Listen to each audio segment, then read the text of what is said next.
चतुराई हिंदी लोक कथा। एक गरीब आदमी था। एक दिन वह राजा के पास गया और बोला, महाराज, मैं आपसे कर्ज मांगने आया हूँ। कृपा कर आप मुझे 5,000 रुपए दें। मैं 5 वर्ष के अंदर आपके रुपए वापस कर दूंगा। राजा ने उसकी बात पर विश्वास कर उसे 5,000 रुपए दे दिए। 5 वर्ष बीत जाने के बाद भी जब उस व्यक्ति ने राजा के 5,000 रुपए नहीं लौटाए तब राजा को मजबूरन उसके घर जाना पड़ा।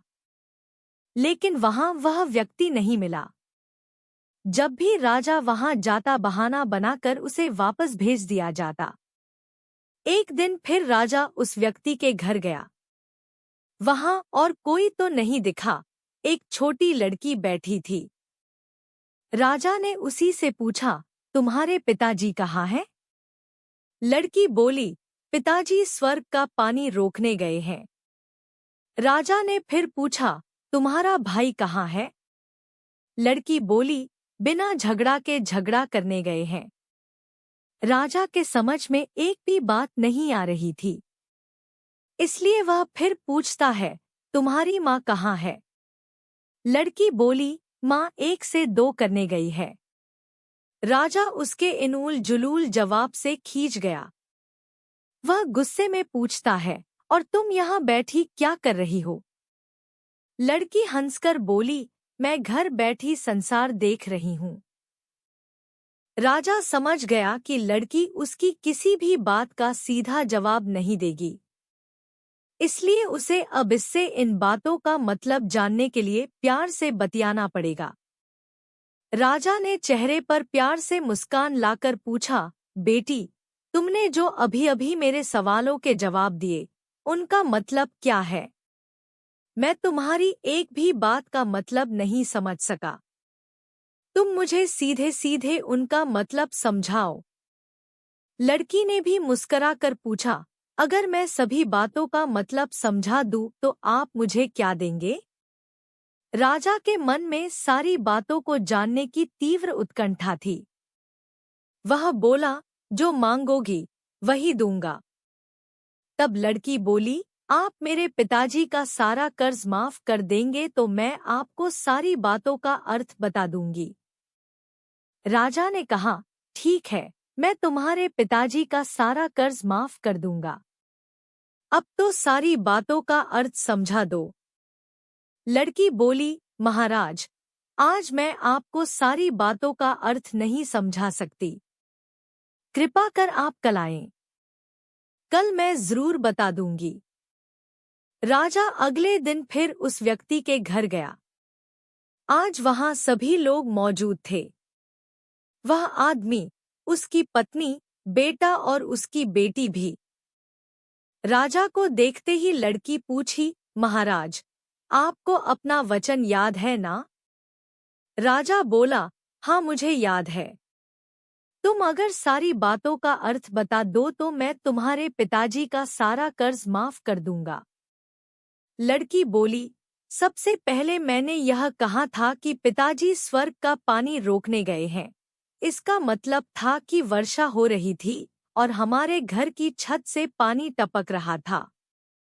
पिताजी पानी रोकने के लिए छत को बना रहे थे। यानी वर्षा का पानी आसमान से ही गिरता है और हम लोग तो यही मानते हैं कि आसमान में ही स्वर्ग है।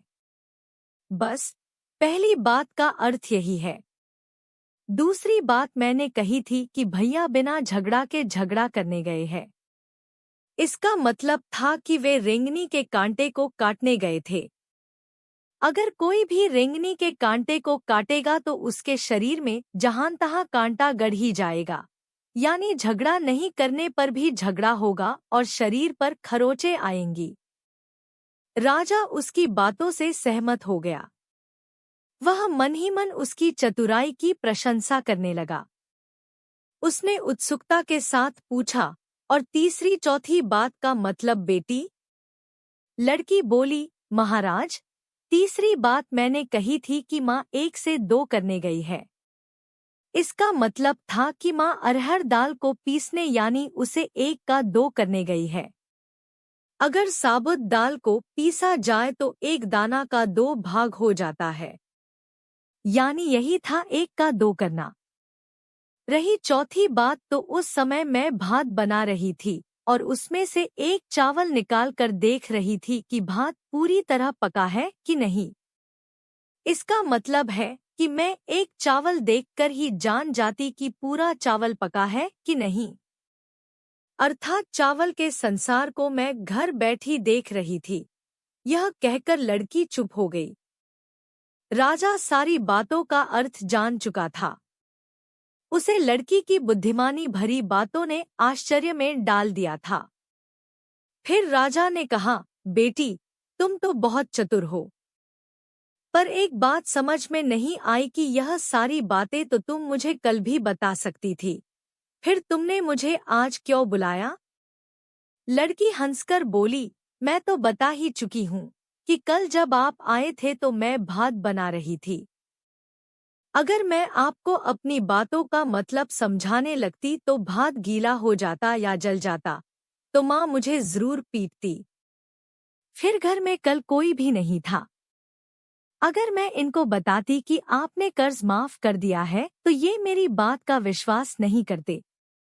आज स्वयं आपके मुंह से सुनकर कि आपने कर्ज माफ कर दिया है, जहां इन्हें इसका विश्वास हो जाएगा वहीं खुशी भी होगी। राजा लड़की की बात सुनकर बहुत ही प्रसन्न हुआ। उसने अपने गले से मोतियों की माला निकाल उसे देते हुए कहा, बेटी, यह लो अपनी चतुराई का पुरस्कार।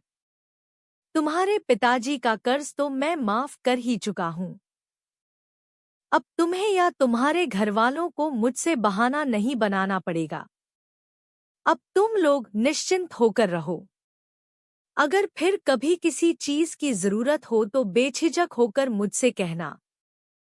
इतना कहकर राजा लड़की को आशीर्वाद देकर चला गया। लड़की के परिवार वालों ने उसे खुशी से गले लगा लिया।